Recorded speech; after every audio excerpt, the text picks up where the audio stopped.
Good evening, everybody. My name is Monica Weber. I'm here from the Boulder Office of Disaster Management, also known as the Boulder Office of Emergency Management. If you hear me refer to them kind of interchangeably, that's because we're in the midst of a name change that is in progress. So we're still kind of in that flux period. So one in the same office, not two separate things that you have to worry about tracking down. I'm one of the emergency management coordinators, and my role specifically works with community outreach and education pieces. So I'm the person that you get for this content. Tonight we'll be going over 4 different units that give you kind of a real good baseline of just disaster preparedness on a low level to get you prepared to enact yourself whenever the next disaster comes, because we know it's not a matter of if, it's when. But the more prepared you can be, and being here is a wonderful first step, the more likely you are to be resilient through that process. A couple of housekeeping notes, things about the space. There are worksheets and different handouts over on this table here. To my right, to your left, you're welcome to grab any of those. The worksheets will kind of go along as we go through the content. You can fill them out as we go. You can take them home if you want, or if you just want to think about it, that's okay too. There's not going to be any like forced sharing or anything in the room, like tell us about your experience or what you've written down or anything like that. So that all goes into that personal preparedness planning piece that we'll talk about.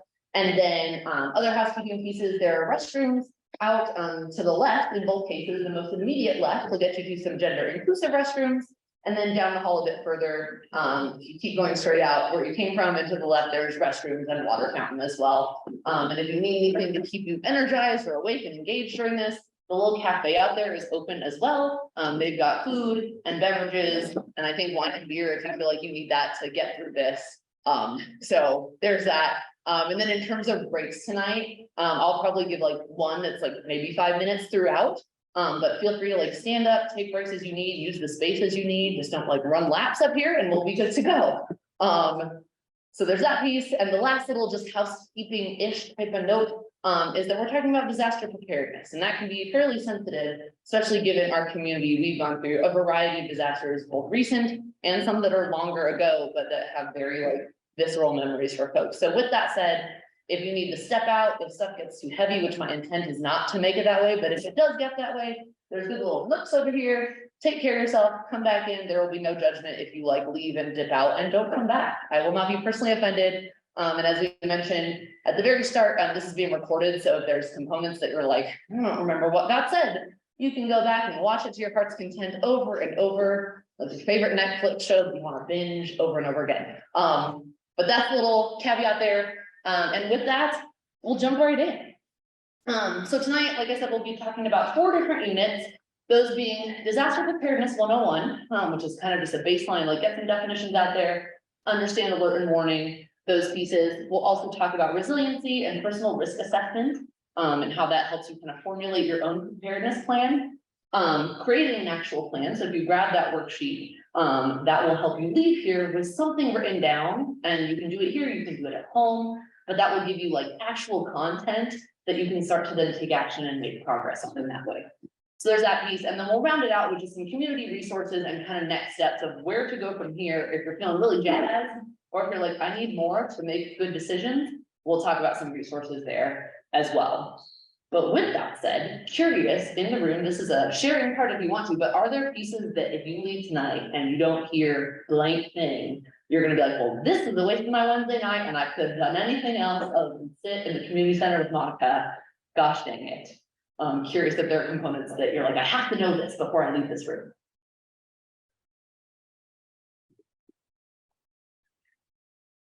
All right, low expectations. So this is good for me as the presenter. Great, well, hopefully we'll hit on things that are helpful to you. I will ask for the most part. Oh, yeah. Yeah. Will you share where we can go and look like a website that's definitely up to date? Tells us that there is a meeting and for you know to look at it. Yeah. We'll talk about that. All of you talk about alerts and kind of where to get content that is both like valid and timely. So we'll go over that. There was something else popping around in my brain that's gone now, so it might come back. But yeah, we'll go over these. I found it. If you have questions, I will ask that we hold those at least to the end of each unit, because it's likely that we'll probably hit on that content throughout this. And so rather than kind of go off down the rabbit hole, We can then stay on track. I can keep myself honest and get you all out of here by 7:30 at the latest. And then if you want, we can pop open the can of worms of questions at the end and you can stay here until they kick us out. So that's how we'll go as we go through content, if that all sounds good. Great.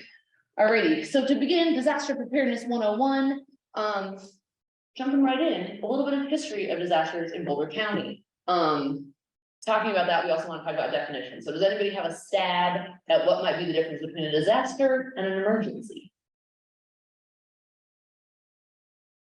A disaster when many people are affected and have to evacuate Yeah. all of a sudden, and maybe people died and animals and property lost. Yeah, so like speed and severity type of thing, absolutely. What else? I think it has to do with unlocking of funds. That can definitely be a component of it when we get like municipality funds, county funds, state funds, federal funds. Yeah, the federal, FEMA folks are not coming out for like, wow, there was a car wreck. We better go get them some stuff, right? Other thoughts, yeah. When I think of disaster, I think of like the scope, like how many people it's affecting. An emergency, I think more like time bound. So I would use that as a distinction. Yeah, you all are nailing it. A big part of it is, that like size, scope, severity piece. An emergency is typically like might not be a personal blip, right? If someone rear ends me real bad when I leave here tonight, that's gonna be a disaster for me personally, but it doesn't rise to that level of disaster for our community, because the scope is very small. It's one person, a person who hit me is probably also not having the best day ever. Disastrous for us, but not for anyone else. Versus when we think of disaster, we think of those larger scale things. There's wide impact. The duration can be anywhere from multiple hours to days to months to years when we think about the recovery process and all those pieces that go into that. So nailed it. Y'all got the distinction there. Very good. And then history of disasters in Boulder County. For this part, these are just photos of past disasters. But curious, whether you're new to Boulder County or you've been around a long time, and if you want to share, if no one wants to share, that's A-OK as well. But what disasters have you either been through here or do you think might exist within our county? Yeah. I used to be a volunteer with OEM, so I was working at the call center and in other places during the 4 Mile Canyon fire, Yeah. and also the flood in 2013. Yeah. So wildfire and flood, those are our top two as a county. Yeah. And obviously I lived through Marshall Fire. Yeah. What else outside of wildfire and flood? Is that it? Mudslides. Yeah, mudslide, landslide, extreme cold temperatures. We had this last year. That was a fun time. Extreme winter weather, high winds, right? All those kind of things can be disastrous for our county. The first recorded disaster in Boulder County history was in 1879. Thought I had that memorized. It was a bakery in downtown Longmont that burned to the ground and lit the other side of the street on fire. After that, they rebuilt downtown Longmont in brick. So that's the first one that we have on record. And there have been, if anyone during a break wants to take a look, this is the just like highlight sheet that is 4 pages or 3 pages front and back. And I say that hopefully not to like scare anyone and have you run out of this room and be like, oh crap, it's all going to hell because there's disasters all the time. My kind of way of looking at that in an optimist kind of way is to think we have had disasters that are recorded since the 1870s.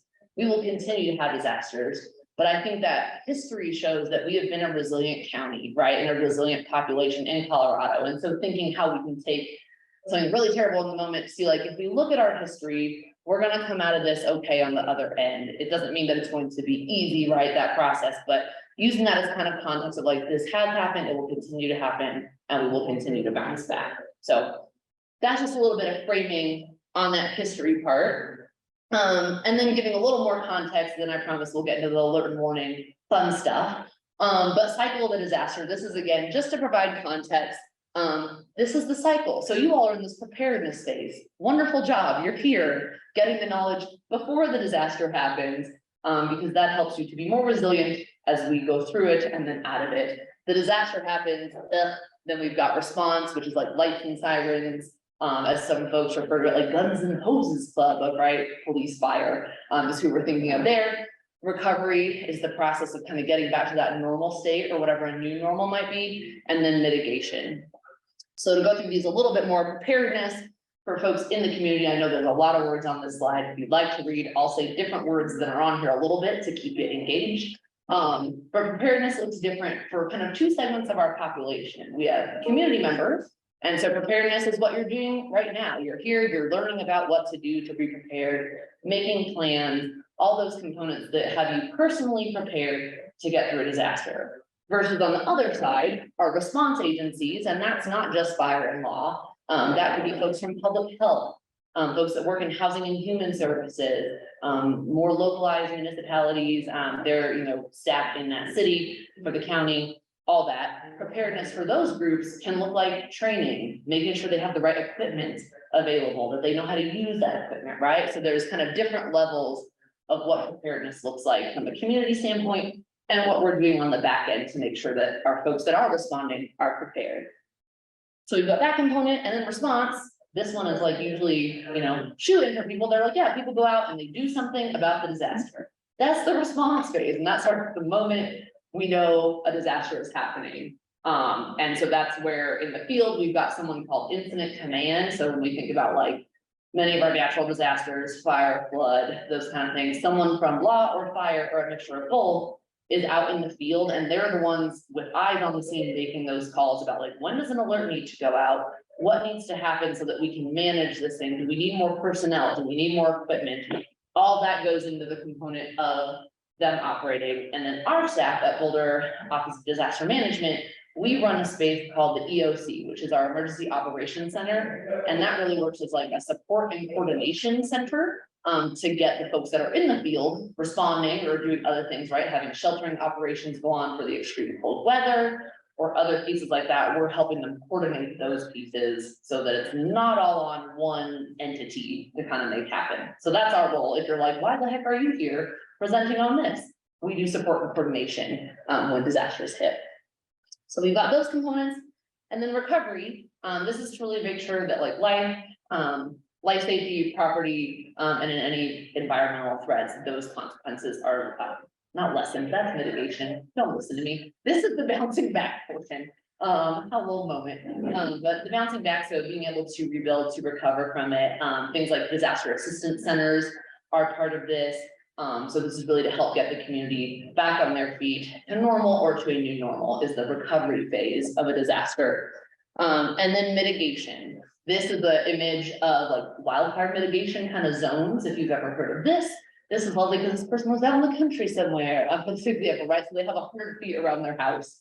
But mitigation can look like a lot of other things. And that is when it's lowering that consequence of whatever the disaster is. So oftentimes like wildfire is very top of mind in our community because that's a high threat for us. But thinking about like flood mitigation could be things like making sure that ditches are mitigated, that streams and rivers that are in our county have like good flow and there's not blockages, not debris there. So there's a lot of different things that go into that mitigation component as well, not just getting rid of all of our plants. What other things? So that's that cycle piece. And then we'll talk about emergency notification systems. This, who feels like they have like a good handle on like, I know all about emergency notification system. That's the answer that we typically expect. No one. It's a complex system, and there's lots of options for it. So there's a sheet over on that table if you picked it up when you came in that's got like a blue header on it. That's kind of the quick guide for this if you want to follow along, but I'll give more in-depth information than is just on that sheet during this component. But first, an activity to share out. When a disaster happens, how are you usually notified or how do you become aware that something is going on? Text alerts. Yeah. Email alerts. Mm-hmm. Yeah, text and email alerts, absolutely. Yeah, now we've got the sort of Amber alert. Mm-hmm. Yeah, that's called a wireless emergency alert. We'll talk about those. Shows up on TV too sometimes. Mm-hmm. Yeah, y'all are nailing it. Okay, great. That's EAS or emergency alert system is that kind of bottom of the TV, or you'll hear it on the radio as You'll well. see something, when you're driving, you'll see notifications. Mm-hmm. Yeah, CDOT will put stuff up on like the electronic boards over the highway. Yeah. Other ways. Twitter and Facebook. Yeah, so social media is I don't say, it can be great because it's very immediate, right? Sometimes the accuracy you have to be careful of, like, who's posting this and do they know what they're talking about? Because neighbor Bob is like, this is happening. You're like, neighbor Bob, you don't know what you're talking about. You're dialing the community way up and maybe it's not that severe, or you're dialing them down and it is severe. But yeah, social media can be a great tool. I was teaching a class maybe a week or two ago and was talking to folks about the fact that like anytime an alert goes out, somebody saw whatever that thing was first, right? Like they had to call 911, someone had to then go out and verify that something was happening, right? And so your neighbor might know well before you get an alert, just because of the way that that system works, is it has to be like, come from the field, someone saw the thing, calls 911, 911 verifies to make sure that we're not just blowing up the county of like, everybody leave now, because that would be disastrous. And then the alert goes out. And so, yeah, social media can be a great way to get some of that information immediately, or even as things go on, kind of figure out like, what's going on? My neighbor seems to have, some insight because they were, I don't know, watching the news, doing something, and some information is being shared there. But yeah, those are all great answers. We're gonna go, well, the first thing, remember, you are always your first notification system. And I say this because technology can fail. In disasters in particular, cell phone towers get overloaded. And so when that happens, cell phone connectivity, not necessarily going to be the greatest. And so knowing that if you are like, I sense something, this feels wonky, or like, I see something happening, I'm not waiting for something, that is the right choice. I would feel like 99.99% of the time, whatever your gut feeling is telling you in regards to disaster situation is likely going to be right. And so making sure that you always trust yourself in that, because technology is imperfect and your senses are always gonna like be your first alert, right? You smell something, you hear something, see something, etc. You might even sense like, I got a weird feeling about this, I don't like it. Great, make choices on what that means for you, whether that's a shelter in place, leave the area you're in, those kind of things, right? So that's just my like underscoring statement. We'll talk about a lot of these tools, but knowing that like you are always going to be your like most reliable source of immediate notification, if that makes sense. So with that, the not two buckets, I added slides in here, darn it.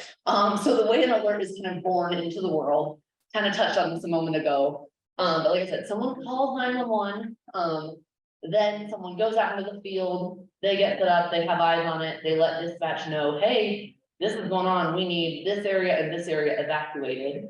Dispatch then goes ahead, fills out all the information they need, and then get that sent out to you. But the way that happens is incident command, who's like typically our fire and law enforcement folks that are out on scene, they have to be the ones that make that call to dispatch.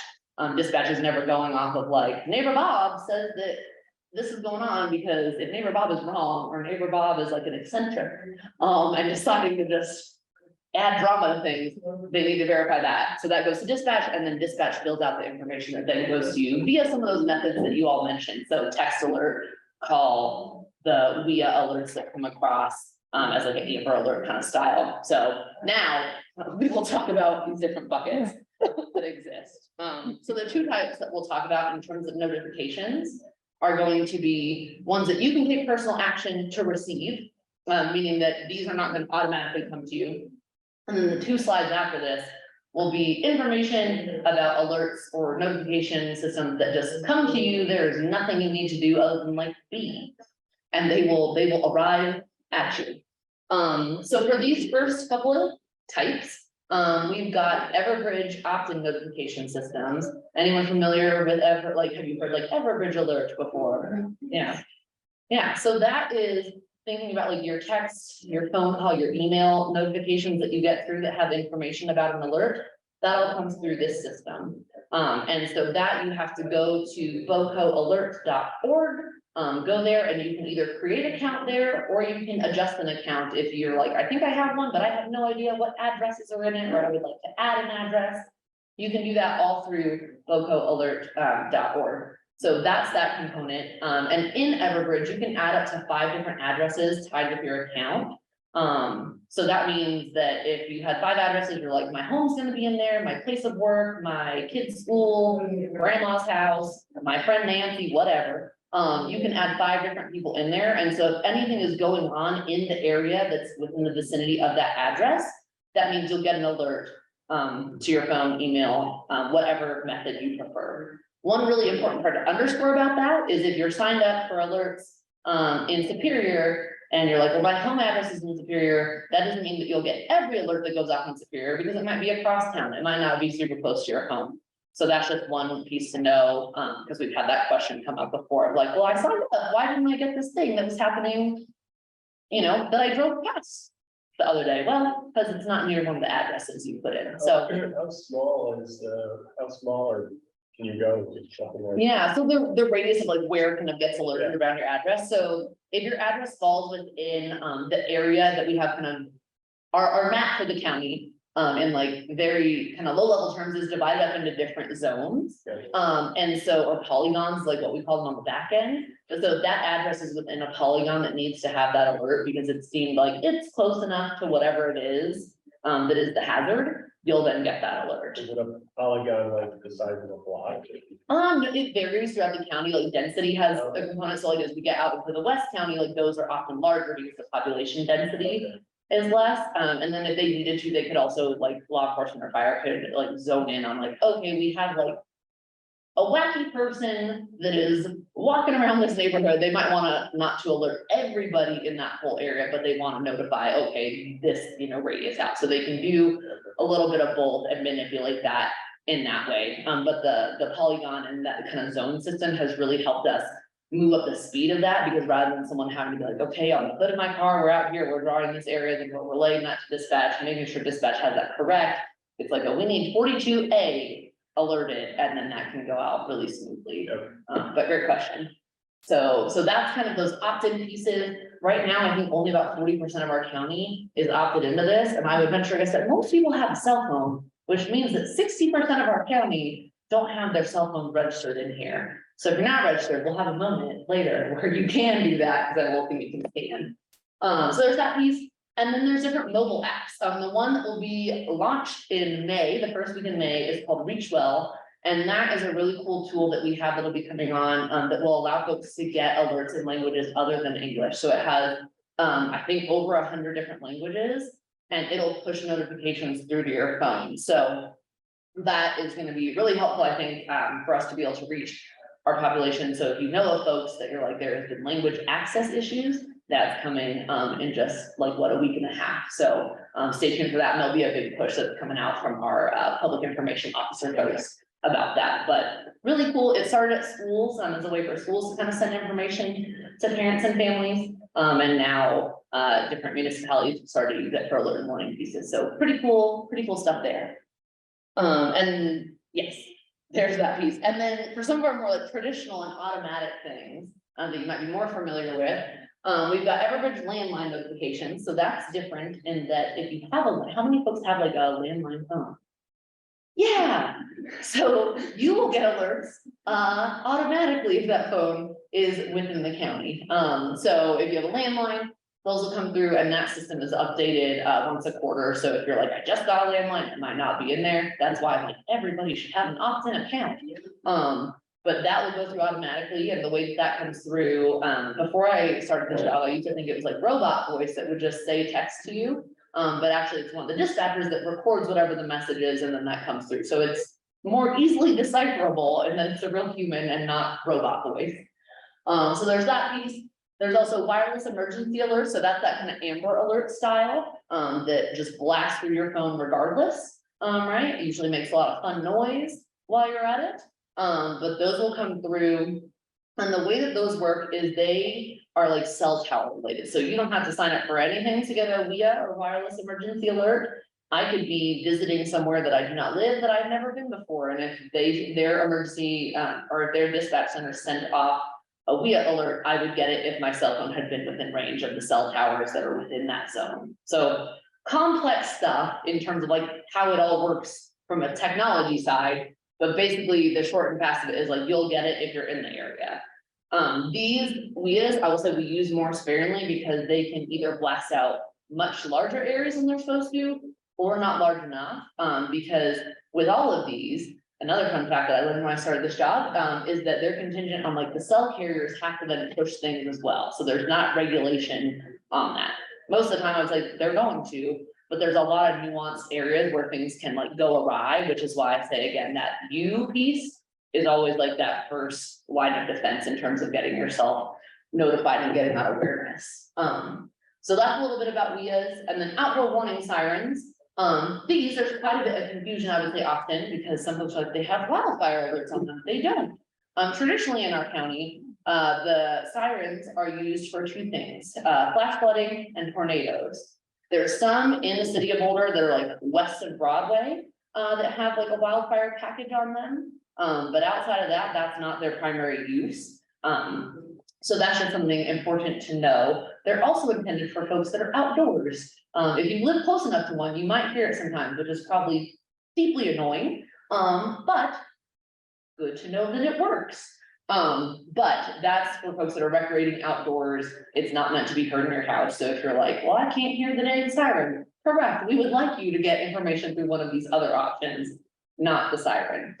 Because even like if anyone's been near one of the sirens, they're older technology, the voice is not super clear. So even if you hear it, which is part of why we don't have all the different alert types tied to them, is that depending on what the thing is, you're like, the siren's going off. That could be one of these many things. That's why it's dialed in from most locations as just tornado or flash flood. So that's a little bit about sirens, and flash flooding is obviously more of a risk in like our canyon settings throughout the county, although flooding can still happen anywhere, we know that, but in terms of like flash flood situation, that's more likely to be in our foothills and canyons. So there's those pieces, and then a few more that are automatic types. There's all hazard weather radios. So those can be handy if you want to have them around. Again, they're just for weather. So you're not going to get notification about like a wildfire, a flood necessarily, unless there's like flood conditions, heavy rain. You might be like, I think something's going to be going on, right? You can use that reasoning. But those are kind of strictly for weather. So it can be helpful in some ways, but not in others, depending on your expectation. There's also emergency alert system. So that's that scrolling bar at the bottom of your TV screen. If you still have cable TV, I know that's like a dwindling number similar to the landline. So if you have cable TV or on your radio, if you ever hear that like, and then a robot talks to you, that's the EAS system going off. And again, very weather centric. So it's typically not ever going to let you know about other things, because again, the technology on the back end in terms of the radius that it blasts that to, if it was for, like, let's say that we had the capability to use it for wildfire and you just heard that driving in your car and it's like Boulder County evacuate, you'd be getting going. So would everybody else, which then makes it challenging for the folks in that actual impacted area to go where they need to go. So that's why these capabilities don't get used for that, because there's not enough fine tuning in terms of how they're able to dial in and kind of control the area. So there's that piece. And then last but not least is door to door. This is one where I would say, like, don't rely on this and be like, a police officer will come to my door and let me know. They certainly will if there's time and they have the capacity and personnel. But at any given point, I'm pretty sure the city of Boulder has, I think, maybe 8 officers on at any given time. And while in a disaster, we get like a surge of people who just show up because folks in these jobs, like, they are helpers, right? They probably did not go into this to be like, I just want to drive a car with lights. But they're here to help. So folks will just show up and start to support our community in that way. But even with that, they're working on things like traffic control points, making sure that roads are flowing quickly, getting folks out in that way. So door to door is wonderful when we have things where it's a capability. It's one that we want to talk about, just so folks know, like, someone might come knock on your door. But that could also be something like a neighbor too, right? A neighbor might say, hey, I think something's up, want to let you know. So those are kind of all of our systems flushed out. And again, underscoring that you component is really the core part. Trust your gut, because you're not wrong. Like, So the texting and cell phone, you said if things get overloaded, I mean, what do you do then? I mean, it seems like a lot of these other things aren't meant for wildfire. Not everyone's on their email all the time. Yeah, so that's part of what, you know, typically when it first goes out, like, that's not going to be overloaded, but the connectivity after that, like, because think, if we get like, if we all in this room got an alert of like something is going on near us, depending on your situation, who, you know, family, other things, you might be on your phone immediately, right? Being like, hey, I'm okay, where are you at, da, da, da, and so when everybody does that. So the That- first one. Yeah, those typically will go out like just fine. There are, I will say, like, for folks that live in like less, like my apartment, which is in Burnfield, has terrible cell reception. So those are things just to know, like for yourself, and I've done nothing about that, so I've done a bad preparedness thing of like, if I really was trying to dial it in, I'd get a landline to be like, I wanna be searching, I've not, so I don't know that I'm the best example of what to do. But if you know, like, you live somewhere where you're like, this isn't super reliable cell connectivity, or I've got concerns like my carrier seems to not be great, those are things we're trying to layer in these pieces. That's why we talk about all these, is because our, like, my hope is that someone isn't just like, I use one way and that's it, but really having it be layered so that you're signed up for alerts. You've got all these other options as well to where those can get to you. And none of them do, which we hope they do, but using that gut of like, this is wrong. And part of the reason, like, we end up in disasters is like, they're bad across the board.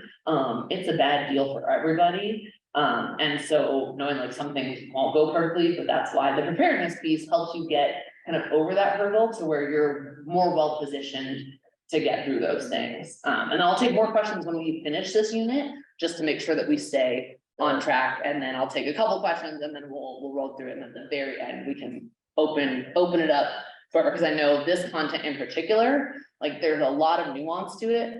There's even components of like what age of cell phone you have. I would venture that most folks have like a relatively new cell phone, I feel like oftentimes, but like I'm not super technologically savvy, so mine's probably like, I think 3 years old is still very new, but like for folks, like there was a point where I think I had a phone that was like 6 or 7 years old, and as technology progresses, even the type of phone you have can limit like how many characters of one of these notifications can you get? Do you get a shorter message or a longer message? And so there's just, I say this not to like be like, well, it's all, you know, maybe gonna work, maybe gonna not, but underscore the like variants that can exist within these systems so that you've got those backups. And I think that we'll talk in the next unit about like community, but kind of having those different layers of like, who do I know that can help me figure out this information? If for some reason these ways are not seeming to work, right? And if they don't seem to work, also contact us, because we can get you tied in with our dispatch center supervisor, who can then check and make sure like, is your account here? Does this look right? Okay. And they can help do that as well. So there's that piece of the types of notifications that will come through. The next part that we're going to talk about is terminology, because once you get it, you kind of need to know like, what is this actually telling me to do? So there's a few different types of notifications that get sent. We have advisories, warnings, and orders. And in a perfect world, slow moving event, you're first going to get an advisory, then a warning, then an order. Sometimes the speed of things, Marshall Fire being like a prime example, there was not really time for like here's a warning, winds were over 100 miles an hour. It was time to go. I think like Broomfield, we got warning stuff. But a lot of folks just got an order right after that or didn't get anything. And so these are components where like in a dream world this happened, but kind of having that mental preparedness of like, you might jump right to warning or order.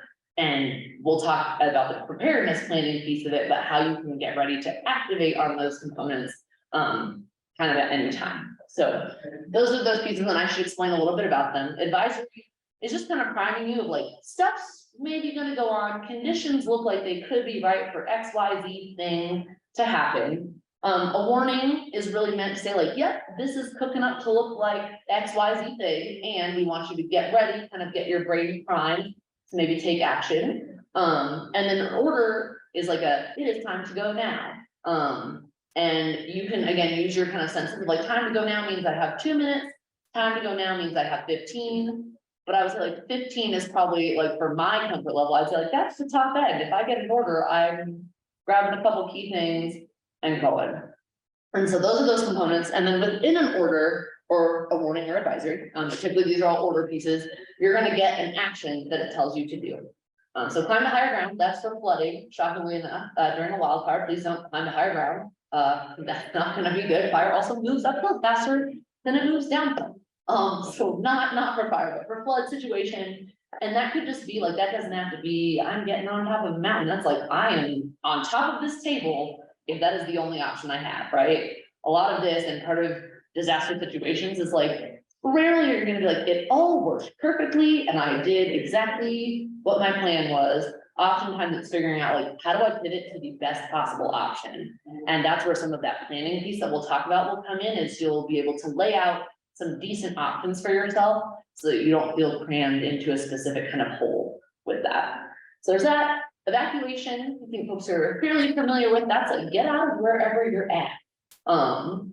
Shelter in place is often used for law type of incidents, right? So if we have like an active farmer, someone is acting real wild in the neighborhood and they're just a person of concern. Could also be used for things like really severe weather, right? Or a hazmat situation. If it's not safe to be outside because folks like, hazmat team needs to go control whatever chemical situations going on, you might get a shelter in place. And then we've got missing or endangered persons. That's gonna come across as if we need to raise community awareness of like someone needs to be returned to wherever they need to be, and that, can be for anyone. And then an all clear, which is a follow-up to let folks know like the situation is resolved or safe for you to either unshelter, come back to the area that you evacuated from, come down from your higher ground, whatever that might be. So those are those different types. I will say one thing about orders as well is if you get an order on your phone, the correct move is to follow that order, not to call 911. And I say that because our office is in the same building as our dispatch center for the county. And when we have disasters and we pop in there, they have someone who's primarily like at some point dedicated to just answering the phone and be like, is this about this? We've got it. Is this about this? We've got it. Or talking to people about like, is this a real order? It's like, yes, please don't use the dispatcher's time as they're trying to answer other emergency calls to verify. And we'll talk about ways that you can verify if you get an alert and you're like, this seems weird, or I don't know if this applies to where I'm at. We'll talk about how to kind of verify that. But definitely call 911 if you have a separate emergency going on, right? Or you're like, I'm stuck in my house, I'm a wheelchair user, I cannot get out of my own. That very appropriate time to call. Not appropriate time to call is like, is this real? Yes, and if not, verify, if you feel like you have time to not be in immediate danger, don't call 911, if that makes sense. So some additional sources of information, how you can verify kind of alert information or gather more information is both through the Boulder OEM website and social media. So we have like a public information officer who their role during a disaster is to be able to push information out to social media. That being said, social media is not the end all to be all. Social media should not be the like, it's not updated, so nothing's happening. It is a tool. It is not the official, like, where you should go to only, right? Where you should go to verify information is the Boulder OEM website. I know this image is very small, but at the top it says view recent emergency alerts on that red bar. And if you click that, that'll show you any alerts, whether it's in your area or not, any alerts that have gone out for the past 3 days, I think it is. Within our county. And so if you get an alert on your phone and you're like, I don't know if this is for my area, or I don't know this street, and whatever it might be, you can click on that and check. And then if you click that, it'll also have a link to a map of the area as well, so that you can kind of use that to discern more information about that alert. And there's a link that'll go out in the text alert if you get that as well. It'll take you directly to that page where you can get more information. So that's one way to get more information. And then we've also got this other tiny red box. There's emergency updates, and that's like a blog that we run. So again, that public information officer will update that with like more at length information as we have it, to be able to share things there. Like I think during this Anita's fire that was in Boulder back in December, we used that to like share like fire is at this level of containment. Fire is 100% contained, because that's not going to be a secondary alert that you get out. Like for folks that were in the evacuation area, they're going to get it. It's all clear, you can go back. But other than that, we're not going to blast that to the community like it's 75% contained, because that doesn't necessarily mean anything that people need to be doing just at that moment. But that's a helpful place to kind of get some more of that awareness information. And it's a vetted source. It's not random, Facebook group or something, which can still be very helpful, but it's all vetted through like folks that are either on scene or have, been privy to that information. So those are some areas there. And then my last little bit on emergency notifications, just something to think about in the preparedness tool bag in general is when you're traveling. I don't know about you all, but typically if I travel somewhere, I don't always know the area super well. And so something that can be helpful to do if you're looking at preparedness while not at home is thinking about like signing up for alerts in the location you're traveling to. That could even be places like you work somewhere that is not within, you know, your home county or home area. So that's just an idea to use if you like. I know, I was in Austin back in February and I was very turned around because they don't have mountains. And so I was like, not that it really mattered if I knew where like north, south, east, west were, but I'm like, oh, we get an alert. I don't even know, like, didn't have a car while I was there. So thinking about like how you can be prepared in different settings that are outside of your norm. And then all hazards weather radio. This is just up here because Colorado has a lot of fun recreational things we can do that are sometimes out of cell range. And if it's out of cell range, it may also be out of radio range, but if it's not, a weather radio can be a helpful way, at least to keep yourself privy of like, if you're camping and it's not way out there, right? But it's somewhere where like, I still have radio signal, you can know like, is there hail coming? Is there a flash flood warning? Those pieces that can help raise that personal situational awareness you have so that you're not kind of, you know, in the dark about what could be going on around you. So again, just extra tools in your tool bag. They're not like you have to do these, or, you know, if this doesn't fit, you're like, I do another thing. That works wonderful, but just additional things to have in your back pocket. Any questions on the alert and warning piece that we've covered? I know we're like zipping through it fairly quickly. Yeah. So while you're talking, I just signed up. Wonderful. And then it says the only alert it gives is hazard and weather. Yeah. Yes, so that is we have been talking with our folks about that. Because for the contract that we have with Everbridge, those are allegedly the only two checkboxes it'll give you. If you sign up, you get all the alerts for like public safety, other hazards. Those are just like toggled on if you want to get the weather ones as well, which I would say like do it. But those boxes, we've gotten a lot of feedback of like, that's very confusing, and we agree. It's very confusing. It's just a matter of getting the software provider to make those updates. Because like other areas, I've seen it where they have like public safety alerts, which still is a little bit confusing language. If you're like, I don't know what that means. But if you sign up, you will automatically get any of the like hazard alerts that are not weather related. So I would encourage you to check those boxes anyway, just so you have them. So my experience was there was only one item, weather and hazard, and it would be a check or uncheck, Yeah. and there was no other option. Gotcha, yeah, but if you check those, you'll be good to go, like, because the system, once you enroll in it, you're in. So that, like, you should be good to go, and if you sign up and you're like, I don't know that this works, because my neighbor got a notification and I didn't, or if you just wanna check, you can email me at any point and I can get that to our 911 director, and they can go ahead and check in the back end and see like, does this all look correct? That kind of thing, but yeah, in that account, I would check whatever boxes it allows you, because it used to have like weather, and the weather was like weather, and I think maybe it was like weather and flood or something like that, but if you check those and you sign up, otherwise you will get like wildfire alerts, any of those kind of alerts will automatically come through to text you once you sign up, or email you or call you. Here in the moment. This is gonna sound accusatorially pointed, and it's not. Yeah. Have the maps gotten better? Because I followed you guys for a really long time, and I know that we're probably using the polygon system behind, but every time a map is pushed, it is awful. Yeah. Like, you can't tell what the colors mean, you can't zoom in to see the streets. If I'm in a neighborhood down here where I don't actually spend a lot of time, Yeah. I don't know Newlands versus like Highlands. And so I end up spending a lot of time trying to decipher a map. Yeah, yeah, I would say, one of the ways, so on our website, like, if you're like, the map isn't cutting it, and I can take that feedback back as well, like, what do these look like? 'Cause I've been, in Boulder since 2016, but in this job, like, since August, so in that time, they seem to be decent, I think, but I can definitely like ask about that of like, have there been improvements made? There's been a lot of improvements in terms of alert system, the like polygon pieces so that we can be more speedy with that.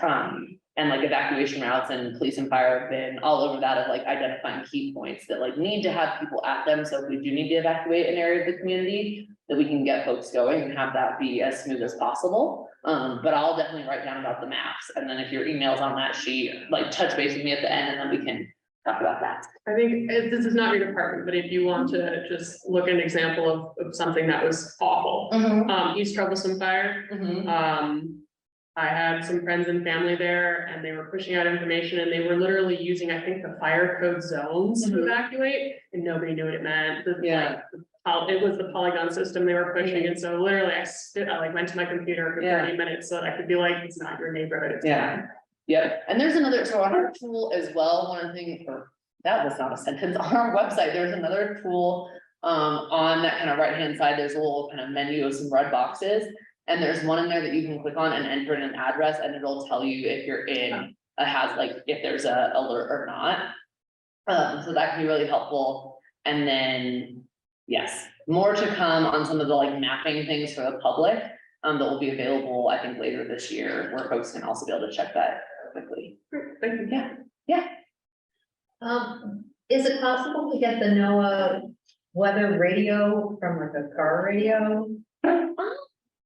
I don't think that, so that will come through like a EAS kind of system one, and that's still, any of those things that get pushed come through National Weather Service. So that's how those kind of are born into the world. But yeah, the all hazards weather radio, I don't believe comes through vehicle stuff, but I'll check on that as well. Is there a local station that is committed to,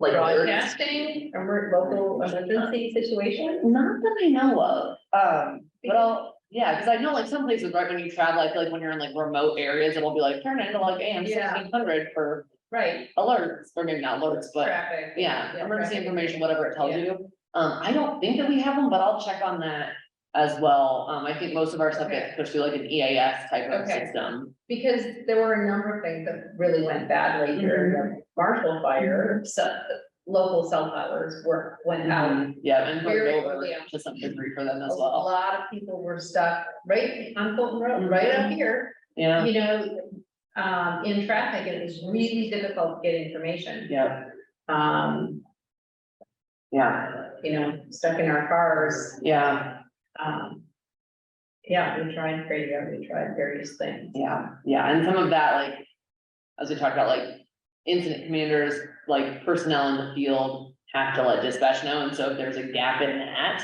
then those alerts don't go out, and so that's something we're like connecting, and I know like there's been different community events that are pointed at those as well. But attending some of those pieces and definitely like happy to connect one-on-one, because I know like some, you know, situations like, who do I talk to if I have concerns about this still? And that's Yeah. very like municipality driven. Yeah, but what can we do if we're not at home Mhm, and our cell phone signal is compromised? mhm. Yeah, I was like, not, yeah, and if it's for like. Mhm, When we tried the radio, yeah, what, you yeah, know, that's where using that like. like we couldn't use a map. Yep, and that's where using, we'll talk a little bit in the planning section, but using that like gut, and sometimes like, what the hell, it's all smoky everywhere and I can't see. That's like, I get the project office sometimes be like, here's the answers that no one wants to hear. That's part of what makes it a disaster, is like, it's a crap sandwich that everyone gets to just eat together. And I don't say that to make light of any of this, but rather just of like sometimes there are really, really terrible situations, and that's where like, when we talk about the planning, it's using what you can to the best of your ability and knowing like, I'm doing everything I can to make this the most like, not possible, like the clearest path to get through this. And so I don't have any like lighter way of putting that, like sometimes it is like, well, shoot, everything's out, what do we do? That's where some of like the planning and preparedness stuff, we'll talk about like evacuation specifically in that area as well, which again, none of what I say tonight is gonna be like, this solves it all, I'm gonna have a perfect, like icing is on the cake.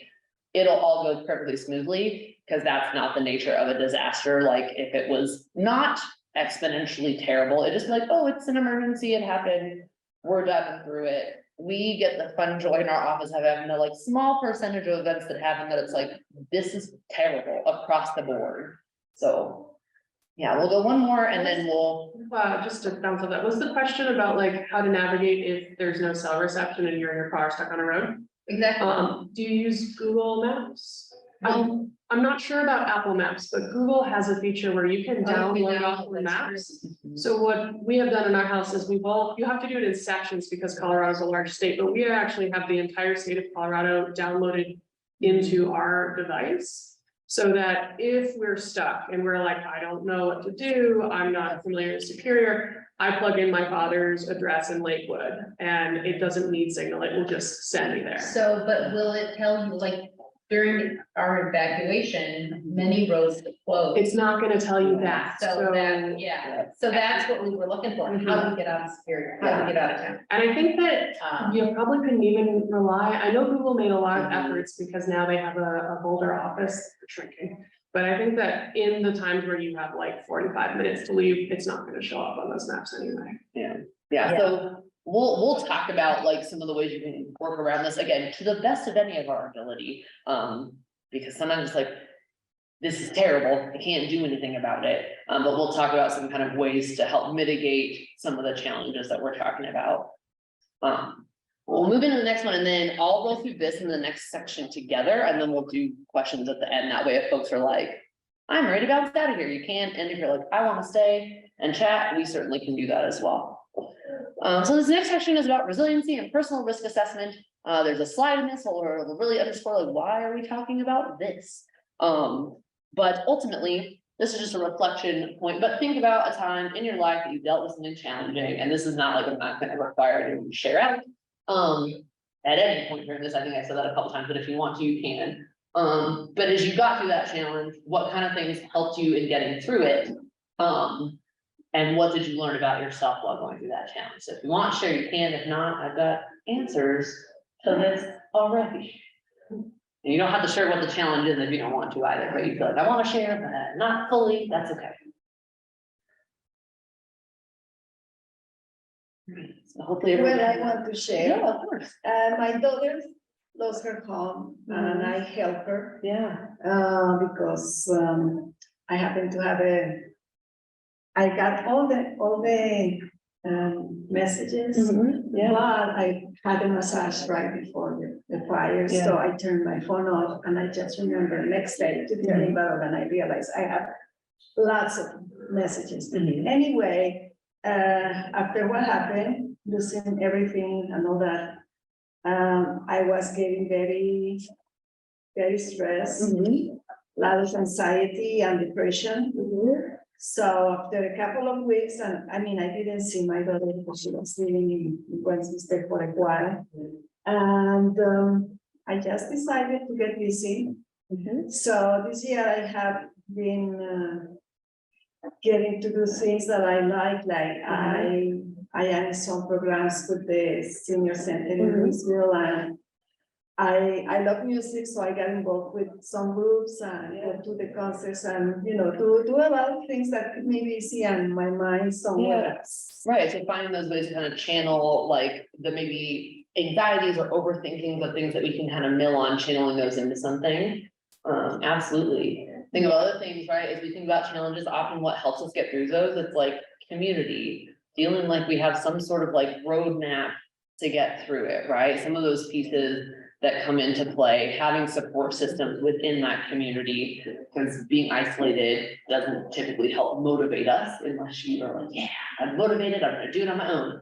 Great. So thinking about those things and then what you learn about yourself. There's a study about, there was like a Marshall Fire kind of resilience study, and one of the things that came out of it is a lot of folks that had been through it. One of the things that they shared is like, I realized I could do things that were a lot harder than I ever realized I could do. And in an ideal world, we don't want anyone to ever have to go through those situations. But thinking about other hardships, even that are not disaster related, oftentimes you're like, okay, I've got this, and it helps build kind of that, like, I've got community around me, I've got these pieces. So trying to find like a silver lining in some of these disasters that we've been through, thinking about like how support and community around us can help us through that. Which keys in the next slide, I'm just thinking about being better together as a resiliency concept. So first we think about like ourselves, right? We can control ourselves for the most part, what we're doing, but then as we expand out in these circles, community and then the county at large, that's what can help us kind of bounce back. Because again, being solo through this stuff oftentimes is not good for our mental health, isn't good in staying motivated, those kind of things. So as you think about preparedness, in a like less like tactical way, but in a what am I building around me? thinking about what kind of community that you're building around you. Like, do you know your neighbors? Do you want to know your neighbors?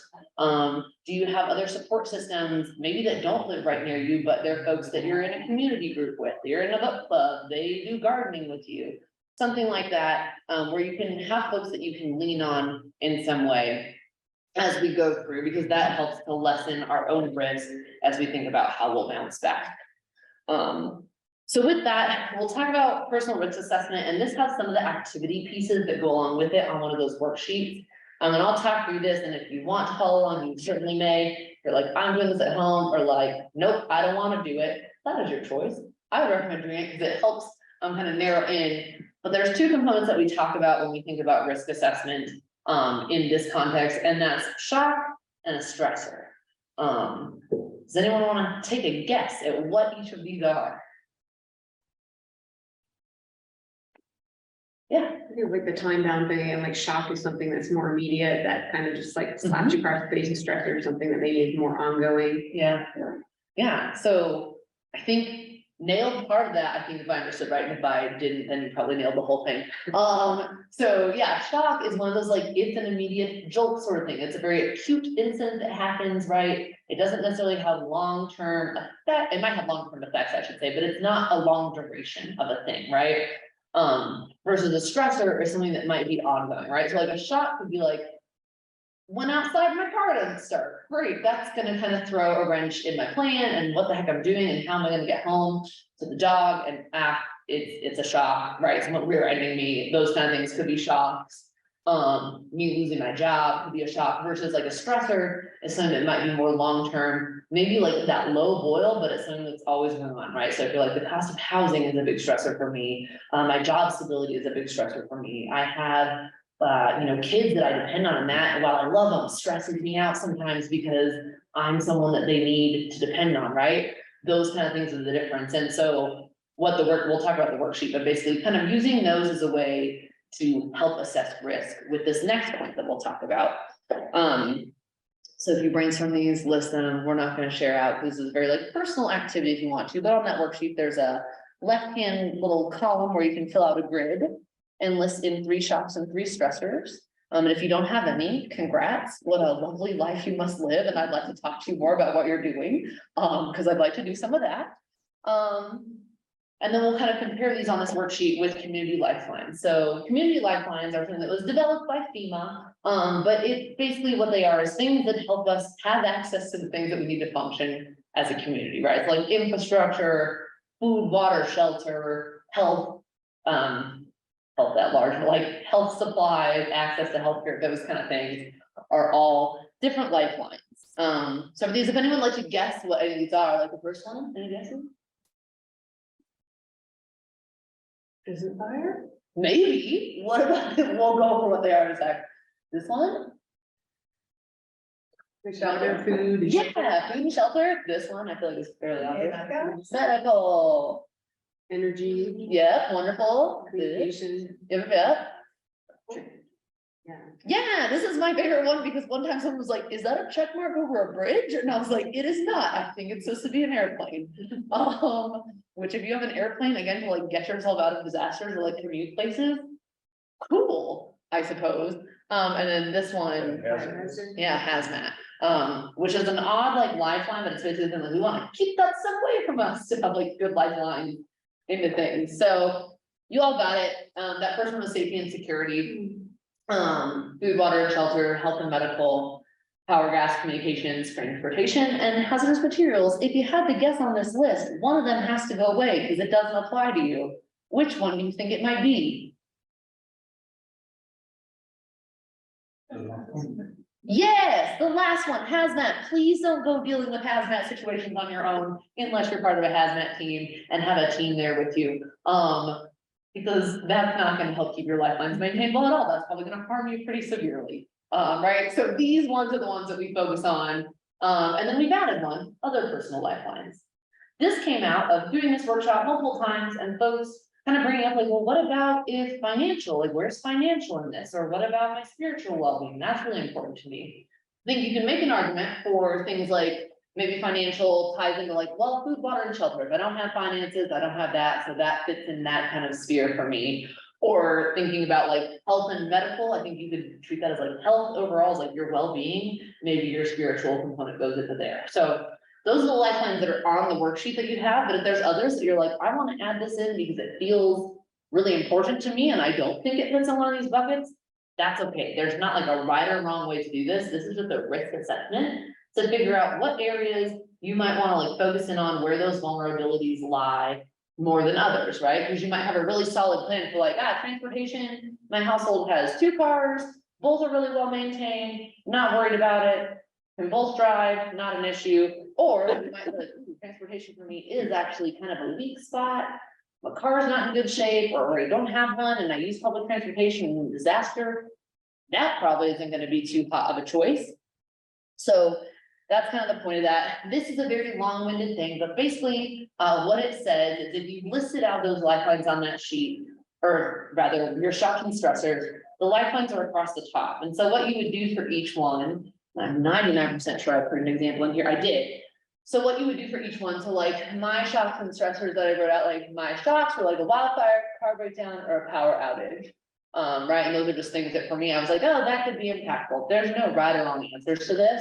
And then for my stressors, I put like, I'm a more anxious person. I have a dog that has special needs, right? So those are things that are like constantly going on, that are those low level. And then so what you do is you make a little check mark in the box where those things intersect. So wildfire, that's going to impact my safety and security because it's a danger. Food, water, and shelter, that's like a very, risky one if the fire takes those things away. Health and medical, if we don't have hospitals, so there's not access to that. Power and gas, right? Like all those things, wildfire is a fun, sweep everything out, terrible thing.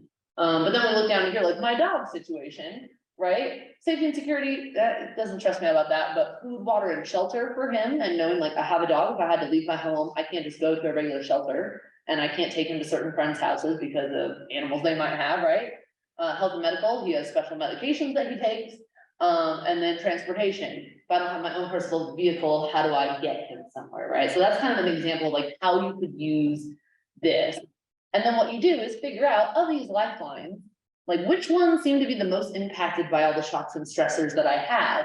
For me, food, water, and shelter was the one that had the most check boxes in it of like these different shocks and stressors all kind of culminate in that area. And you might be thinking, why in the world are we just making this grid? This seems dumb. Well, the purpose of this is to be a focusing activity, to get you to kind of narrow down, because has anyone been to like any kind of preparedness website, where you like start going down the rabbit hole and before you know it, you're like, I've clicked on 7 things and I don't know where I started and this is a lot of info. Yeah, some folks have had that experience. I've had that experience and I've worked in this and I'm still like, man, this is a lot. So the purpose of this is to go back to this slide and say like, okay, if I've got to start somewhere and all the information is way too overwhelming, this gives you a focus area to be like, okay, I want to start to develop plans for myself, preparedness plans on like, what am I doing about food, water, and shelter, right? Do I know people that I can line up to be like, I can go to their home and stay there if I have to evacuate my home? Do I have savings that make me feel like I will be able to have food and water? If I don't have that, what's my plan there? And so there's not a like, the answer to everything is not like buy it and save your money, because that's not always acceptable for everyone. Like if you're on a limited income, that's not like, well, I have my hoarder's den down in my basement and I've got everything I can need for a disaster. I've got a generator, this, all this, not necessarily going to happen. So figuring out where can you start to focus in and make little tweaks and changes. Because while this can seem overwhelming, that's like our goal is to help narrow it down. Like what can you start to do rather than feel that like overwhelming freeze moment? Because that's very easy to get into that space. Like it's too much, I don't know where to start. I think about like moving as a good kind of analogy for this. Like when you have to move and it's on either a quick schedule or you're like, I own too much stuff. You can kind of mill around and then like, oh, I have to move and now the time is ticking down. And you just start to throw stuff in boxes. We don't want you to throw stuff in boxes with your preparedness plan because that's not going to give you the best plan. But if you can do this, it helps you start to dial in. Does that make sense? If not, it's okay. There's a feedback form at the end that you can tell me like this, I'm confused by. So there's that piece. And then a little bit of reflection to not be all doom and gloom of like all the things you have to do. But thinking about like, what are you doing already to be prepared? Because I have a vendor guest, everyone in here, like we had someone already who's like, I signed up for alerts. Great. That's like one check off the box of like, you're taking action and steps to get prepared. So just like thinking about those to try to like boost yourself up. The goal is to like empower our community to be able to make these choices and be prepared rather than be like, you have to do all this stuff. Cause I don't feel like most people react well. I don't react well to that. I'm like, oh, I'm buried under it. Great, this will be solvable. So to break it down into chunks. But is anyone doing anything already that you feel like, yeah, I'm being prepared and this is that? Well, we've been trying to look into metal fencing, Yeah, that's wonderful. but the HOA is. Yeah. Dang, HOAs. Yeah, metal fencing. Much better option than wood. Yeah. Other things that people are doing. Yeah, I have a go bag. so Yeah. Just for myself and my pets. so Yeah. That way it has, I have Yeah. to evacuate and, I mean, I go in my car, if I Yeah. get stuck on the side of the road, but I'm like, Yeah. oh, like, I need to. yeah, that's great. Well, I appreciate you saying, too, like, I have one in my car just in case I get stuck, because again, we're talking about disasters large scale because of the office I'm tied in with. But being stuck on the side of the road can still be a very personal disaster. And so part of the goal, even with this little like, check sheet activity is like figuring out how do we bounce back from any kind of disruption, not just like my town got flooded out, but any disruption, cool, I've got ways that I can pivot and adjust and support myself in this. So that's great. Yeah. Anything else people are doing? Yeah. We have an evacuation plan that's in 3 different tiers with lots of time, 2 people. Yeah, No time, 2 people, 1 person, 1 car. yeah, that's great. And that's The packing list and like the Yeah. order of operations. what a segue into the next unit, because we're talking all about planning. And I think I really appreciate that, like the scalability of like, how much time do we have? Like you could make yourself a personal plan that's like way over the top, everything detailed out. That's probably gonna be very hard to remember and very hard to like actually put into action. But if you know there are key points where like, ooh, evacuation is something where our neighborhood is more challenging to get out of because of how many routes of egress there are, or there is limitations of like, we have to help a person that lives with us into the vehicle because of mobility concerns or things like that. That can be really helpful to scale those plans for yourself, so you kind of know like, what do I have time for feasibly? And be able to make some of those like, not necessarily easy decisions, but like, cool, all the stuff, leaving it, because we gotta get Karen on the car and we're going, and we know that's gonna take us probably 15 minutes to do, and so thinking about those pieces, and with that. Okay, taking action, here we go, there's a couple more slides, then we'll be in the next unit. But taking action, this is just a thing again to reflect on and think of, but thinking about with that little chart, where do your most significant vulnerabilities lie? And then just kind of brainstorm like, what are 2 to 3 things that you could do to improve your access or ability to keep up those lifelines? And so this is where I think really dialing in of like, you might not get to your answer that you want to have. Like, let's say I'm like, I need a generator because I have medical equipment that needs to run on that. That's really important. I don't have money for a generator. What do I do? Maybe your action step is I'm going to start saving for a generator, right? Or things like that, or looking into like, are there grants that I could get for a generator if I have XYZ medical status, things like that, right? So it could be little steps that don't have to be a you solve the world's problem with one brainstorm, right? But find those bite-sized pieces that you can start to take action in.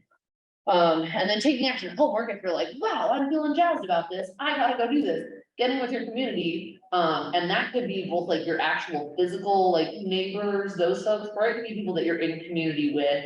That could be, again, like an organization you're with, book club, a faith-based group, whatever it might be, people that you feel in community with, that this is my support system. If I needed to depend on folks, this is who I could go to. Starting to get with them to think about like, are there gaps that you have that they might have a solution for, right?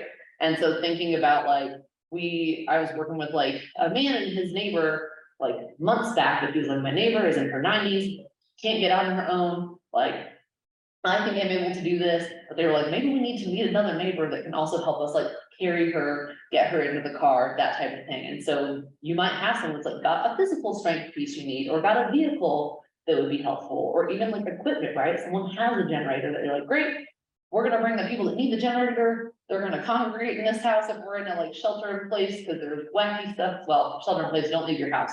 But depending on what kind of life safety mission you need to be on, make those things happen. But using that community level to help you kind of overcome some of those hurdles as well. Because again, it's hard with like finances and just your own personal capability to be like, I've solved it all. And that's why the better together concept of like, we need community, we need folks. I was talking to someone once who was like, well, I don't know my neighbors. I'm like, and we were talking about like, yeah, it's important if that's who you plan to rely on, that'd be a really good connection to make. And they kind of came to the idea of like, oh, yeah, I do need to go meet them probably. I'm like, yeah, that would be great because of the setting that they lived in. And so thinking about, for yourself, what that potentially looks like and going from there. So that's some homework piece. And then the creating a plan portion. So with this, we're going to talk about planning components. So kind of what needs to go into a plan, creating your personal plan, and kind of some prompting questions. Those are on one of the worksheets as well. So you could take that home and fill that out or do it as we go. And then you have at least a base level of kind of plan and then other considerations to take into account. So with this planning components, the two main things need to be that it's actionable and sustainable. Does anyone have an idea what we mean by sustainable?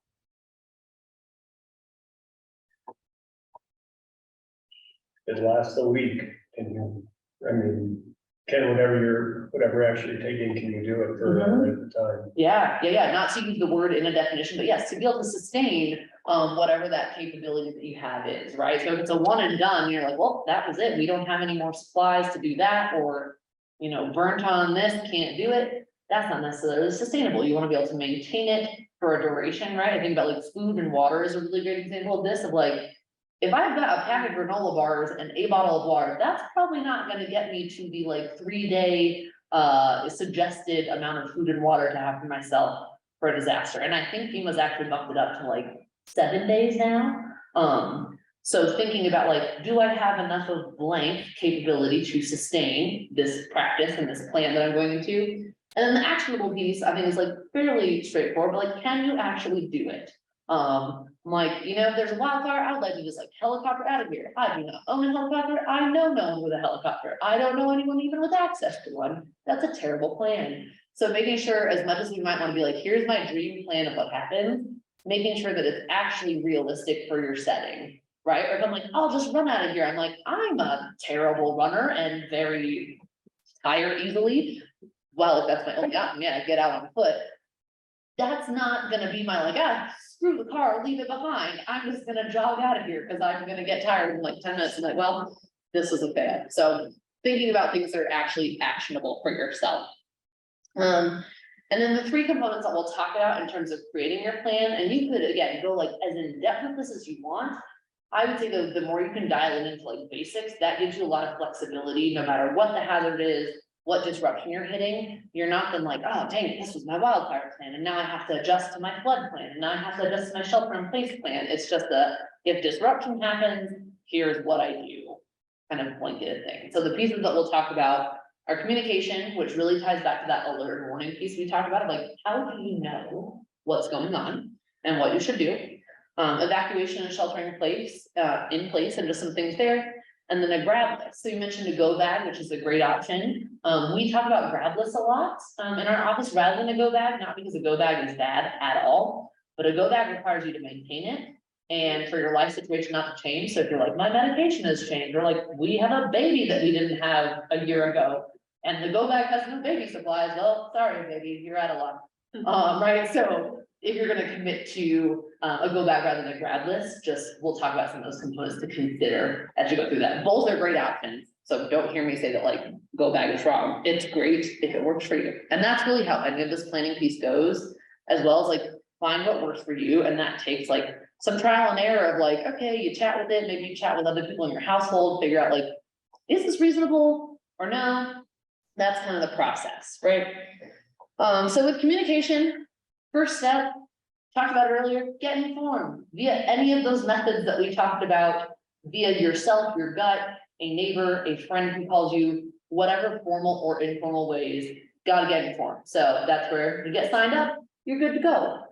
Then you want to stay informed after that, right? Because the incident happens, and depending on like the speed and the amount of things going on, there might not necessarily be secondary alerts that go out. And so if you're like, I'm looking for information, what the heck is the status of the neighborhood? Is it underwater or no? You can go to the Boulder OEM website, go to those other outlets. If you want to use social media, that's an option that you can use for that information. If there's like local news stations you subscribe to, you're like, I have this app from a news station that I love, great. use that if it feels like it works for you, but stay informed. That can even just be calling with a neighbor to be like, hey, we're up to date on how each other are doing, right? Regardless of the situation, we are away from it now, but part of our communication is I'm informed of the people that I care about, right? So there's that piece, having key contacts. How many people know more than like 3 phone numbers that you have memorized that are not like 911, like actual people you care about? Who has more than 3 phone numbers? I don't even know my business phone number. Could be one person more than 3. This, I asked this question, like, haha, that's my point exactly of what we want to underscore is, if you have all your contacts in your cell phone and your cell phone gets dropped and rolls away or dies on you or gets stepped on or whatever, and you no longer have it, how the heck are you gonna get in touch with anyone? I venture guess most people have like at least someone that they're like, I would like to let them know I'm okay, or I would like to check in on them to see if they're okay, or touch it for whatever reason. Having key contacts somewhere outside of your cell phone. So whether that's like, if you wanna nerd out and be like, I've got it printed and laminated and it's in my wallet, wonderful. If you've got a little phone book that you carry with you, which I feel like is a lot of extra things to carry, but maybe it goes on your list of like your grab list or your go bag, but having those numbers in some format that is not just electronic, because if the electronic piece of equipment that you have in your hand fails or disappears, you're then out of luck. Versus if you have those numbers, you could find any person presumably with a phone, right? And ask like, hey, can I borrow this? I'm not gonna run away and steal it. And then hypothetically, they'd have that good community feeling of like, we're all eating the crap sandwich together. Yes, I'll let you borrow my phone, right? So having those contacts in some other format. And then another just kind of point is text versus call. We talked about cell phone towers getting overloaded earlier. One thing that if you're like, I can't get calls through because the signal is bad or it keeps cutting in and out, texting can be a good workaround if you're just trying to touch base with someone of like, great, I'm gonna text them because the likelihood that that goes through is much higher because it doesn't need to maintain that connectivity versus when you're on an active phone call, both of you have to have that connectivity piece. So that's just like a little workaround that can be helpful if you're like the phone situation is not working. So that's a little bit about the communication piece. Here's the point where if you want to, you can scan this little code and it'll take you to the page to sign up or check your account. So you can do that with your cell phone if you would like. And it takes you to the like bocoalert.org page. Actually, this one might take you to our website that links to that page, but this will get you to that sign up. And then you can adjust your account, like I said, add those addresses in, make sure your content is up to date. If you're like, ooh, I have an email address in there that I don't use anymore, probably not gonna be the most helpful. But yeah, and if you do go to boulderoem.com instead of scanning this, on your phone, it will be just straight down, but there's a little thing that says BOCO 911 alert, or BOCO 911, and then you can click that link and get signed up there as well. So there's that, and then these are just some prompting questions, again, they're in that worksheet. These are like fairly straightforward. It's not meant to make anyone feel like, oh, childish, but it's just things to prompt about, like, as I think about communication, what do I want to be thinking about? So things like, what are the methods that you're going to utilize to get notified, right? And having those in your mind and having layers to those. Thinking about how you'll communicate with your loved ones. Do they know whatever plan that is? Like, hey, I'm gonna text you, hey, I'm gonna update my Facebook, like whatever that is that feels right to you. How do you make them aware also of your plans in advance? So if you're like, our plan is we're gonna evacuate and we're gonna go to like, you know, our uncle's house that is in Lakewood, great. Do people know that that's the plan or not, right? So thinking about those pieces and how you just want to share with the people that you care about, even people that you don't care about, if you are like, I don't want you to be in a bad way, might be helpful to bring them along for the ride. What are important phone numbers that you need to have hard copies of? So again, just thinking through like, do you need to have veterinarian numbers, a number to reach like medical support if you have a doctor or other folks that you rely on there, actual like not real people, your doctor and veterinarians are still real people, but like people you know personally in your life.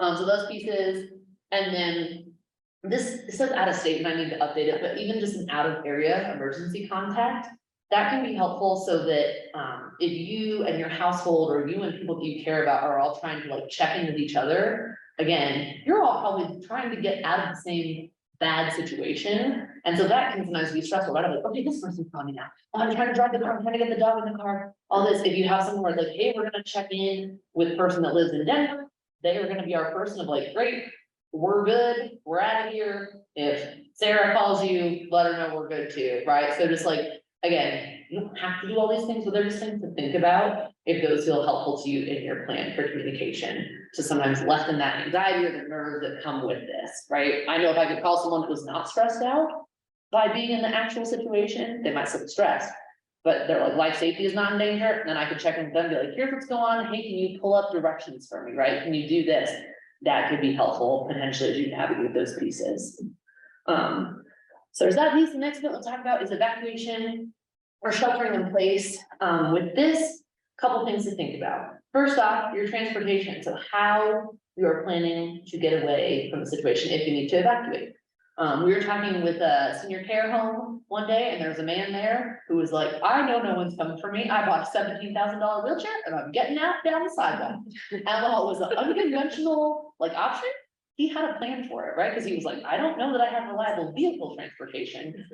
I've got a plan, and you know, I can commend that of like, your plan does not have to be conventional or work for someone else. It needs to work for you.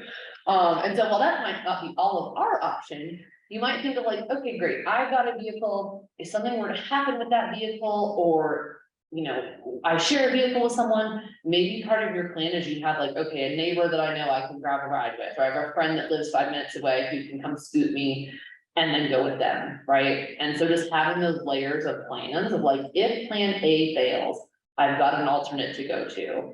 Because that again gives you more options so that you don't feel as bound into like, my one option didn't work, and now I'm, you know, in full on panic. I don't know what to do because I have not laid these out. So the more that you can lay out options for yourself, that becomes really helpful. Also having different routes that you know how to get out of your neighborhood. Some neighborhoods is 1 in, 1 out.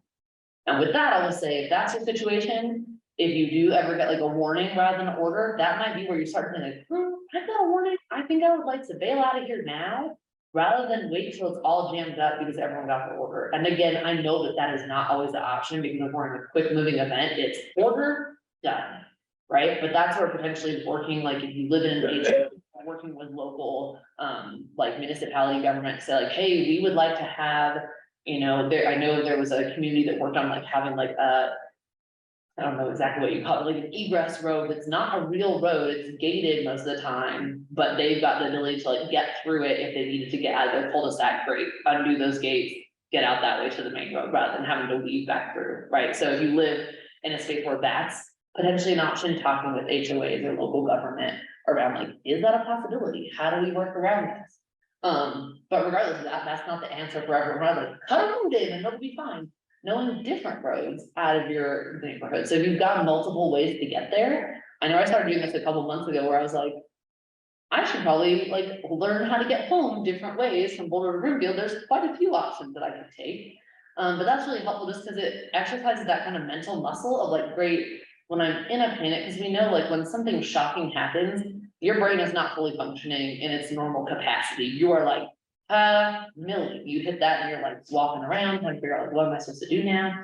So the more that you can practice and build that habit up, that will help you that when you get into that situation where you're like in freeze mode, you're like, okay, I know multiple options for this, right? It gives you, again, just different paths to get where you need to go. So that can be really helpful if that applies to your situation. And again, if you're 1 in, 1 out, figuring out like, maybe I got a warning, and maybe then you're also like hyper aware of like, what are the situations around me, that type of thing, which I know no one wants to be like, I'm hyper vigilant and nervous all the time. That's probably not a healthy way to be, but figuring out like for your setting, what that looks like, right? So knowing those routes, and then maintaining lifelines. And this one I would say can apply to like evacuation, but also if you're sheltering in place, is like, do you require power for anything, whether it's medical equipment, other stuff that you've got? Are there specific medications? Do you have enough of those if you were in a shelter in place? Do you have like, most shelter in place I would say isn't gonna last like days and days, but who knows? But having like that access of like, I think about like Lyons when the 2013 flood happens, and like there are people that were on islands and like you're stuck there because someone's coming to helicopter you out, right? And so thinking about, do you have things to maintain just your base level lifelines? if you're in a situation like that. And I know we're not, if you're in like a high risk flood area, although flooding can happen anywhere, right? If we have low lying areas, not to that severity, hopefully. But just thinking about those pieces as you shelter in place. That's a little bit about that. And then again, more just prompting questions that are on that worksheet, but thinking like, what are, if possible, what are 2 routes or more that you could take out of your neighborhood? And I would say this doesn't just apply to your like home space, but like for your workplace, for other places that you might frequent. Do you know other ways to kind of navigate around where you're at? If you do have a vehicle and that is how you get transported around, start to just take drives in different areas as you make your way to and from the places that you frequent. So there's that. Thinking about other loved ones that you need to create a meetup spot for. So again, with that evacuation piece, like where are they going? Are they going to a shelter location afterwards and you're gonna meet them up there? Are they going to a friend's home? A restaurant that is far enough away, right? Anywhere where it's like, great, we have our little rendezvous point. That could be something to consider if you'd like. What are multiple modes of transportation? So again, that doesn't have to be like bike or car or plane. No, like what are 2 options? My car or my neighbor's car, right? Having some of those built in. And then what supplies, if any, might you want to have on hand in your car? So maybe that is stuff for like, if I get stuck on the side of the road, I want to have like water in my vehicle. You know, in Colorado, I'm like, yeah, well, in the winter, it's a brick of ice, which is not always the most helpful feeling, but better than nothing, I suppose. And like, do you want to have a blanket in there? Do you want to have other stuff, right? Just from a regular, like your stuff kind of way, because I think of like disasters like extreme temperatures. Back in December when it's like, it's -14 without wind chill. You don't want to be stuck in your car with no supplies, right? Or thinking about like, if you live near open space that you're like, yeah, if stuff hit the fan, I'm driving across this. Do you want to have something where you're like, I could go cut the wire fence that's there? And I will repeat, because I know this is being recorded too. This is not Office of Disaster Management saying, if you feel a little nervous, go cut the gate and just drive across it. Absolutely not. If there is an imminent life safety issue and you're like, it is either I go this way or I'm toast, you go that way, whether that's across your neighbor's front yard, open space, not a road, doesn't matter. But thinking about if there are supplies that you might need to achieve that goal. And again, not just joyriding for fun because you felt a little nervous, but life safety only. Those are things that you might want to think about having in your vehicle, right? Or other things that might like you want to have gloves, like heavy duty gloves in there if you needed to do what, I don't know. But again, for each of your own situations, thinking about what you might want to have. And then sheltering in place, very similar. I already touched on this, but like what do you need to have in your shelter in place location? Whether home, office, anywhere that you have that control over to some extent, what supplies you need to have there to make sure that you can maintain all of your lifelines and be okay. And then now into the last portion of the planning bit, like the dialed in planning bit is a grad list. So like I mentioned, this can be helpful because maintenance wise, you don't have to worry about like switching out food, switching out water, making sure medications are current, making sure that all of your current like life statuses are reflected in that go kit. This is helpful because it can be scalable, right? You can take it so much like the evacuation pieces that you're talking about, like we've got our 2-minute plan, our 5-minute plan, our 15-minute plan. This can be helpful because you can then prioritize like, I've got 2 minutes. Screw the computer piece, I don't care. And again, this is not like Monica's answer is correct. This is a whatever is correct for you. But there might be pieces where you're like, that's not even on my list of things I care about. Let it go. And if I get it, I get it. And if I don't, after this, I don't. Right. And so the 7 Ps are to help remember this. And you might be looking at this and like, what in the world? I'm not bringing plastic water bottles with me. So why plastic? I will explain these. So people, first off, that's who we want you to get because they cannot, I mean, some other things cannot be replaced also, but like life safety is always our core mission during any disaster, like above anything else, property, other stuff, it's life safety, period. So people you like, people you don't like, unless you've got a real bad vendetta against them, take them with you. Make sure they're going with you as well. So that's your first thing to grab. Pets, you know, would be on the list as well. Make sure you've got them and got ways where you can transport them effectively too. So do you have something to harangle them, right? And that might not be a leash and a traditional collar, but you're like, I have a belt or I have rope in my car or whatever that I could turn into a leash type of situation. Wonderful. Like if you're in, you know, the heat of it and you're like, this is all we got, let's go. Do that. Do you have a crate for them? Do you have other supplies that they might need along with pets? Papers, that's not random papers, but like any key documentation you feel like you might need, whether that's like, you know, deeds to things, IDs, passports, whatever. Grabbing those things, if that's important to you. Grabbing prescriptions, and that's not just medication, but that's things like eyeglasses, dentures, medical supplies, other things that you need to maintain kind of your health. During that time, and oftentimes, like, for folks that have a go kit, I know that depending on like doctor in that situation, you can reach out and let them know like, hey, I'm building this go kit, can I get X prescription so that I can put it in there? If you're like, well, I don't have enough just to put it in there, that could be an option for you. Pictures, that extends to any kind of memento that you're like, I can't replace this, because our kind of philosophy is like, if you can buy it, while yes, money situations are different for everyone, it's replaceable to some degree, versus if you cannot buy it, that's what, like, I know for me, that's on my list of like, what would I take with me? I've got like a little box and a photo of my dog, and outside of that, if that's all I can get, I'll be okay with the world at the end of the day, versus, well, maybe not okay, tolerable of the world at the end of the day, versus certain things that you might not have, might be more impactful. And I say that with a lot of sensitivity. I know there's folks here or that know folks that have probably lost things, and so I don't say that to be light with it, but just thinking about evaluating what is important to you. Personal computers, a lot of things you're able to back up to a cloud, so that's really great. But even if you have an external hard drive, I don't think anyone's like, I got my monitor and my old timey, like, you know, big actual computer. Want to take that? Great, do it. Wouldn't be on my list, but again, that's where all this is like scalable and discernible for what is important to you.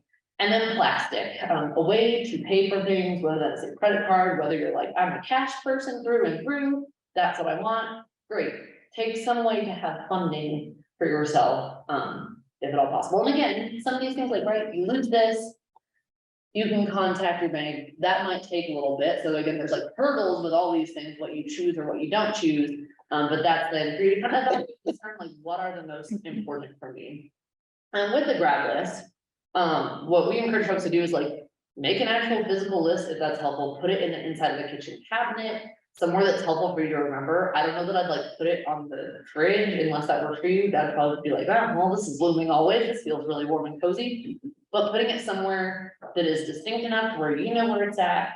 And in the event that you're like, I'm not home, but my neighbor is and they have a key because I trust them, great. You could be like, please go in there, get the top 2 things on that list if you can, and then you're good to go, right? Like it gives you some flexibility. And again, not be like, hey neighbor, I'm at work, will you please go back into the danger zone? Don't do that. But if there is a convenience and a safety level or someone else can do it, that can be a workaround to figure out like, I'm not home, what is my backup plan if I'm not home? So there's that piece, and then you can scale it to where you're like, great, the top 3 things are my like 2-minute things. After that, I got my 5-minute things, and the full list is my like 15-minute. And if you really want to geek out on it, you could have your list and like, great, photo, cabinet in the living room, box of mementos, dresser in the bedroom, right? Dog leash, because if you get into that milling space of like, I'm shocked, a disaster is happening, like, I've known folks where they're like, yeah, I do this all the time for my job. And they're like, I got this alert and I literally spent 15 minutes like wandering around, like, what do we grab? What do we do? Dogs went and got in the car. But the humans were like in that mode of like, this is an old, right? And so if you can make that easier for yourself, that again, just helps give you another path to where you're not going over additional hurdles. There's obviously still a hurdle in place because disaster is happening, but it eases that route that you have, if that makes sense.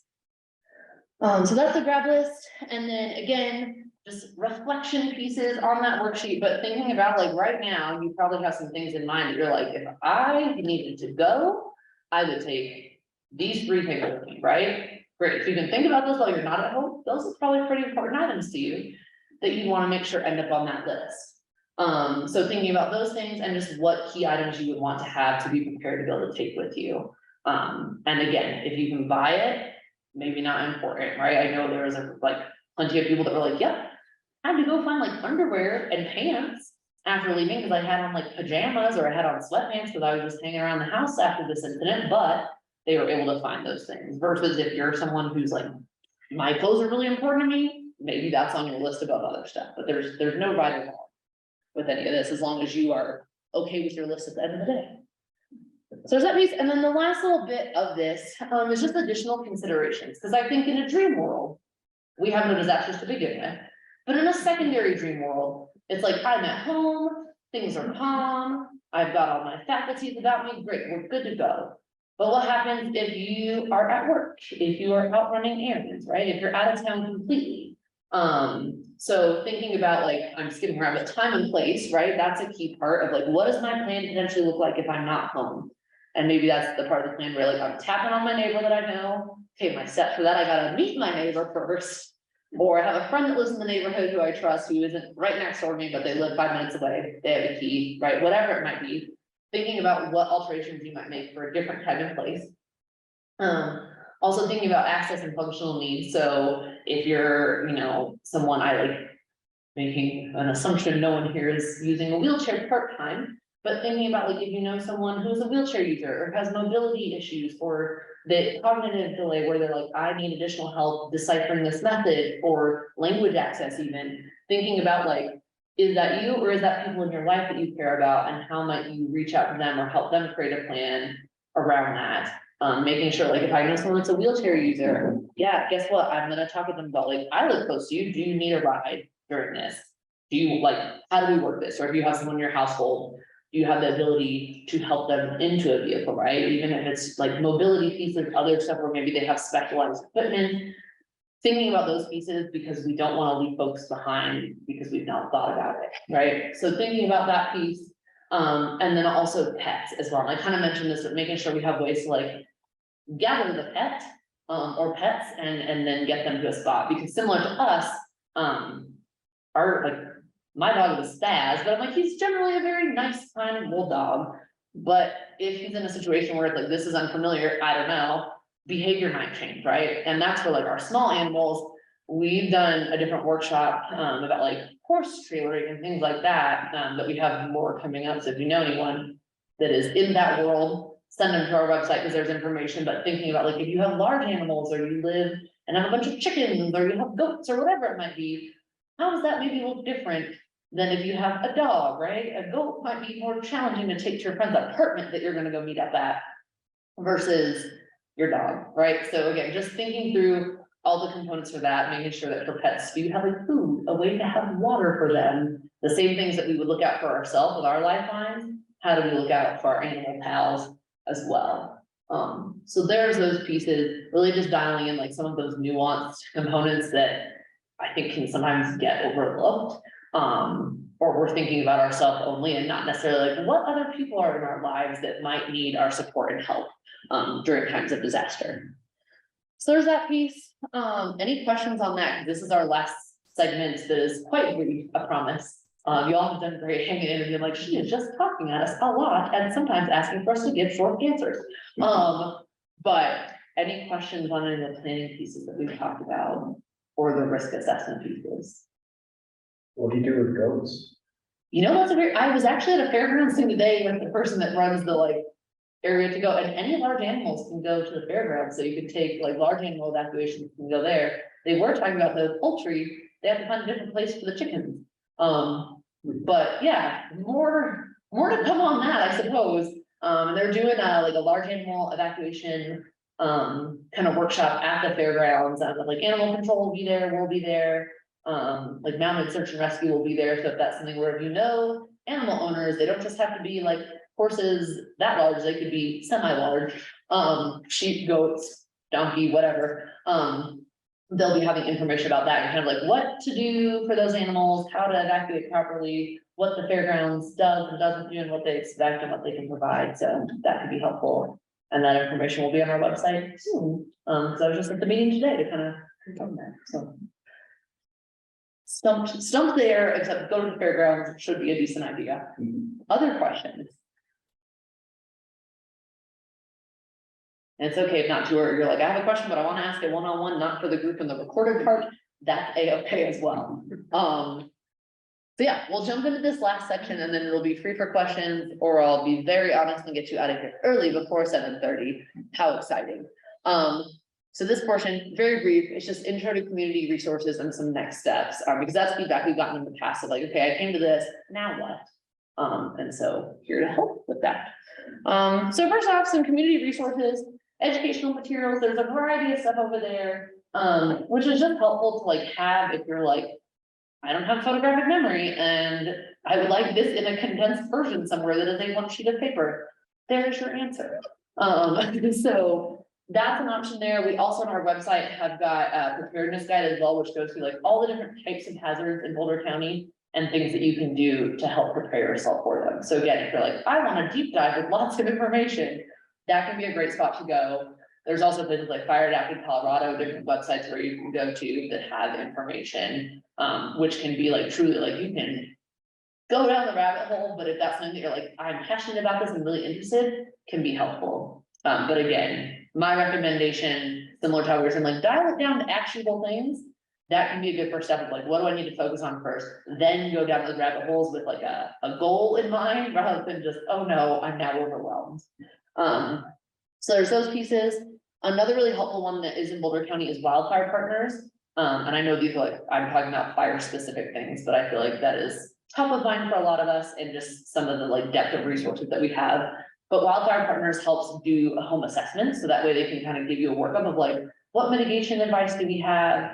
How does this, look for them? And they've got a lot of expertise in that like I do not, so I don't want to speak on their behalf, but really helpful partner there.